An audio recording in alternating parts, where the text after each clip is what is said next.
Okay, next you have Assembly Bill 739.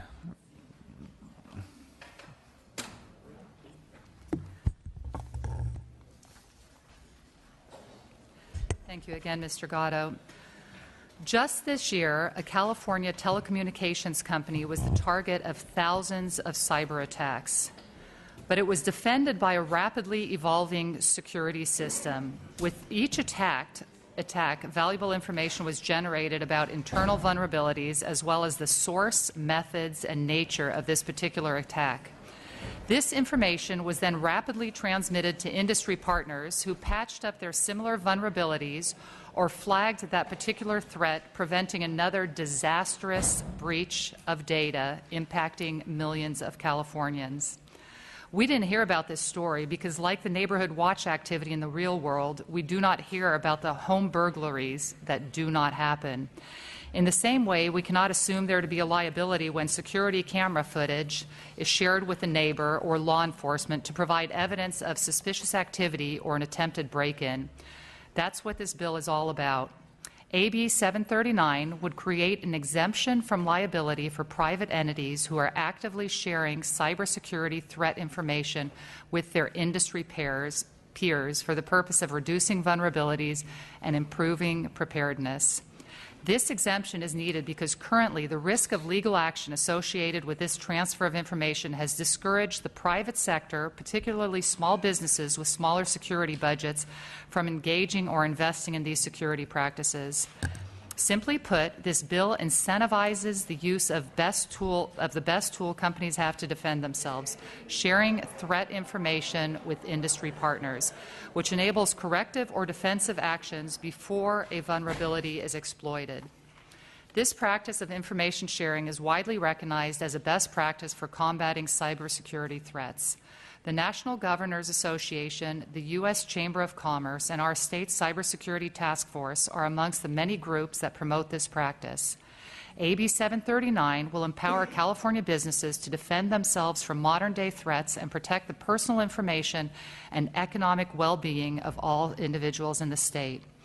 This bill will allow California to lead on the issue by allowing our business community to work toward their own solutions. Move the bill. Terrific. Let's go to your witnesses in support. Catherine Pettibone, Civil Justice Association of California. We are not reflected in the analysis. I was just given the authorization to have an approved support. We appreciate the author's work on this issue. As she accurately stated, a lot of members are very much worried about the liability they face. Our privacy laws are very strict. They want to be proactive about doing the best things they can to protect against cyber attacks. This bill gives them some relief from threat of lawsuits, and so for these reasons we support. Good afternoon, Mr. Chair, members. Alex Alanis with the California Bankers Association in support of the bill. Banks have been sharing information amongst each other to prevent cybersecurity threats and trying to reduce incidences of fraud. We've been doing this at the federal level, so we welcome a state component for a public-private partnership. Mr. Chairman and members, Steve Carlson for CTIA, the Wireless Association, Trade Association for Wireless Carriers, Operating Systems, handset providers. You can imagine, as the wireless industry has amazing access and what they do in terms of finding out and identifying threats early, and this kind of immunity enables us to be able to help our allies and other industry groups in making sure that we get those fixed as soon as possible. Support the bill. Great. Thank you. Let's go to public comment and support. Margaret Gladstein on behalf of the California Retailers Association, also in support for the reasons previously stated. Thank you. Hi, Kelly Hitt on behalf of Tech America. We don't have an official position on this bill, but we are working with the author's office, and as the bill moves forward, while we do support sharing information in a safe space, we just want to make sure that there's not any inadvertent loopholes to sharing this information with law enforcement. So we will continue to work with the author's office and to move this bill along. Thank you. Mr. Chairman, John Doherty on behalf of TechNet. We want to thank the author for the bill. We are working through a couple of details, but I really appreciate the approach that focuses on how to stop and help prevent data breaches rather than focus on the aftermath once they occur. So thank you, and encourage the bill to move forward. Terrific. Any other public comment in support? Other witnesses in opposition? Seeing none. Questions or comments? Well, the bill's been properly moved and seconded. You may close if you wish. I just want to say this has become a huge issue, and we are talking, and I mentioned businesses, but this is an issue also for our critical utilities. So if you have the electric system, the electric grid being attacked, and they're able to share that information, and again, this is completely voluntary. If they're able to share that information with other players in the utility grid so that they can protect themselves, it really helps all Californians. And I think it is crucially important that we move forward with this as soon as possible. Californians cannot afford to wait another year. Thank you. Wonderful. Madam Secretary, please call the roll. The motion is due pass to Judiciary. Gatto? Aye. Gatto, aye. Wilk? Aye. Wilk, aye. Baker? Aye. Baker, aye. Calderon? Calderon, aye. Chang? Aye. Chang, aye. Chow? Chow, aye. Cooper? DeBobne?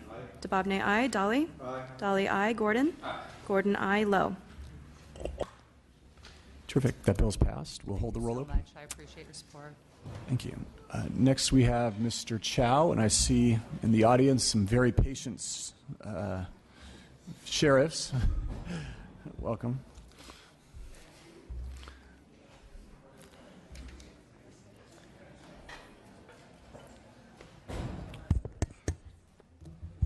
Mr. Chow, you have Assembly Bill 929, which enjoys a due-pass recommendation. Thank you very much, Mr. Chairman and members. AB 929 would authorize state and local law enforcement officers to use pen register and trap and trace devices, including during emergency situations. The bill would authorize the judge to issue a court order to install a pen register or what we call a trap and trace device if it's relevant to an ongoing criminal investigation and that there is a probable cause to believe that the device will lead to obtaining evidence of a crime. A pen register allows law enforcement officers to record all outgoing numbers from a particular number, and a trap and trace device, on the other hand, allows them to record what is incoming to a particular telephone line. These tools are extremely useful for law enforcement folks in situations such as gang and narcotic investigations. Federal law currently allows law enforcement agencies to use these devices, although they must obtain a court order from a judge prior to installing these devices. During an emergency situation, they may use these devices without a court order if they obtain the court order within 48 hours of the use of the device. Law enforcement agencies must demonstrate that there is reasonable suspicion and that the use of the device is relevant to an ongoing criminal investigation and will lead to obtaining evidence of a crime for a judge to authorize the use. The issue is federal law only authorizes the use of pen register or trap and trace devices by state and local law enforcement officers in an emergency situation if there is a state enabling statute authorizing them and creating a process for law enforcement agencies to do so. This bill will create that enabling state statute. AB 929 would also require a higher standard of proof, namely probable cause, which is more restrictive than under federal law, and it is consistent with California law governing search warrants. I have a couple of witnesses here today. I'd like to turn it over to them. Let's go to your first witness. Mr. Chairman, members, Dan Filizzato on behalf of Los Angeles District Attorney's Office. We're co-sponsor of AB 929. As the Assembly member stated, pen registers, trap traces devices are authorized under federal law. However, we've discovered that for the emergency orders, a state has to have an enabling statute. It turns out that only 6 of the 50 states have enacted these statutes. California would be the 7th. When we were reviewing creating a state statute, we realized that because of the California Constitution, we do need to have a probable cause standard, which is higher than the reasonable suspicion standard that is in federal law. So we believe this bill not only preserves a very important law enforcement tool, but also adds enhanced privacy protections for Californians. So we ask for your support. Terrific. Next. Good afternoon, Mr. Chairman, members. Lieutenant Wayne Billowit on behalf of Los Angeles County Sheriff's Department. As so well put earlier by my colleague and by the Assembly member, we strongly urge your support for the bill. Thank you. Terrific. Next witness? No? All right, any other or any public comment in support? Witnesses in opposition? Questions or comments? Would you like to close? I respectfully ask for your aye vote. Thank you. Madam Secretary, please call the roll. The motion is due pass to appropriations. Gatto? Aye. Gatto, aye. Wilk? Aye. Wilk, aye. Baker? Aye. Baker, aye. Calderon? Aye. Calderon, aye. Chang? Aye. Chang, aye. Chow? Aye. Chow, aye. Cooper? DeBobne? DeBobne, aye. Dolly? Aye. Dolly, aye. Gordon? Aye. Gordon, aye. Lowe? Aye.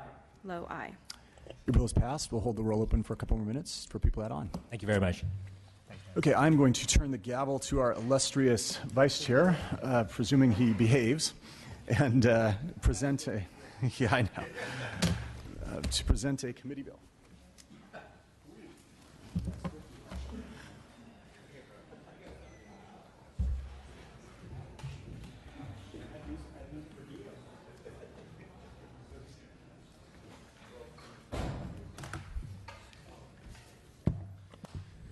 Good afternoon, members of my most favorite committee. This is Assembly Bill 1116, which is a committee bill. And at the beginning of this year, when this new committee formed, we, of course, were looking for issues that were rather clear for this committee to focus on, issues that really adhered to our mandate of protecting the privacy of Californians. And this is the first bill, and I thank all of my colleagues for signing on to it. This is a bill that has to deal with the narrow issue of whether televisions can record the conversations that occur in private houses. Now, of course, we didn't want to stymie innovation or affect the voice recognition piece of televisions. We want people to still be able to control their television with their voice. We want people to still be able to do Skype calls with their televisions. All this does is it limits those televisions from recording those private conversations and sending them to a third party for a use that is not intended by the user. I respectfully ask for your aye vote.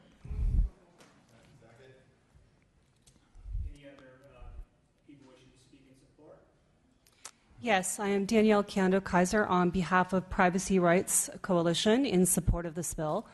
If I may read a brief statement. Absolutely. Recent news reports have exposed that smart TVs with voice recognition can record and transmit sounds and private conversations inside the room where the TV is located. While manufacturers have warnings tucked away in their privacy policies and service agreements, consumers have been largely unaware that whatever they say can be captured, recorded, and transmitted to the manufacturer or a third-party service provider. This bill protects California consumers by effectively requiring manufacturers to ensure that a TV's voice recognition feature cannot be remotely enabled by either the manufacturer or the manufacturer's third-party service provider without a consumer's knowledge and without any action by the consumer to enable the voice recognition feature. Thank you. We support this bill. Any other in support? Anybody here in opposition? Please come forward. You want to sit down? Sure.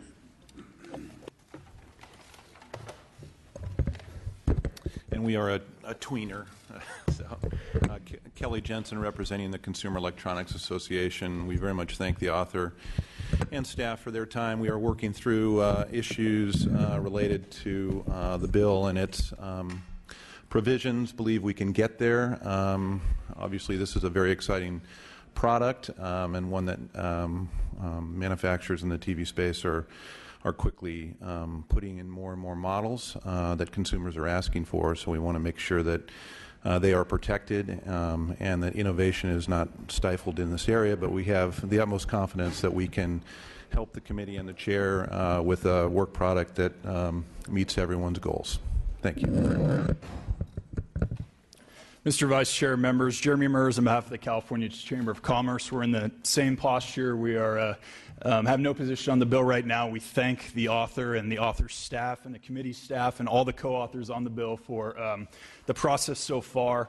I would echo the comments that we think we can get there. The amendments so far have seemingly alleviated some of the concerns. We certainly are kind of looking at two aspects, which are both the manufacture of the TV and not inhibiting that, and then also the technology, the voice recognition technology, as it would apply to the TV, and that it's not captured in any other device, that we're really focused on making sure that it's just focused on these TVs. So again, we look forward to working with the staff, and thank you.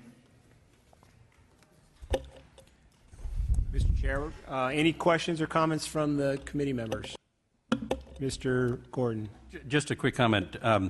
My husband loves to yell at the television, particularly news shows, and I would not want any of that ever recorded, so I'm going to be pleased to support this bill. Mr. Gordon, did you say news shows? Yes. So he watches MSNBC then? So it infuriates him? Go ahead. I just wanted to comment and say that I really appreciate the author for the bill and appreciate the consideration for all the stakeholders and the industry, and hope that he continues on working with industry on some cleanup. But thank you again. I will definitely be supporting this bill. Yeah. Mr. Dababneh? Yeah, I also, in the beginning, was obviously looking over the bill, and I will tell you the bill has become something I'm very proud to say that I would like to be added as a co-sponsor now. I do appreciate the staff and the author and the supporters narrowing the bill slightly to remove game consoles and to really make the intent of this bill to make sure that people in the comfort of their own home have privacy, that private conversations are not used for either marketing purposes or just really being recorded at all. So I do appreciate the author's thoughtful approach on that, and look forward to voting aye on this. Mr. Gatto, you may close. Thank you. We certainly have my commitment, and I think the commitment of this bipartisan group of members of this committee, it's a committee bill, to work with these fine gentlemen to make sure that this bill is narrowly tailored to do exactly what it wants. Bottom line here, and my staff would kill me if I didn't say it, is I'm known for my quirky music or movie tastes, and when I'm saying what a good movie Mean Girls is, I don't want to be bombarded with ads for Stick It. So I respectfully ask for your aye vote. Having the close, please call the roll. The motion is due pass to Judiciary. Gatto. Aye. Gatto, aye. Wilk. Aye. Wilk, aye. Baker. Baker, aye. Calderon. Calderon, aye. Chang. Chang, aye. Chow. Chow, aye. Cooper. Dababneh. Aye. Dababneh, aye. Dolly. Dolly, aye. Gordon. Gordon, aye. Lowe. Lowe, aye. And Mr. Chair, we'll keep it open for other members. Congratulations.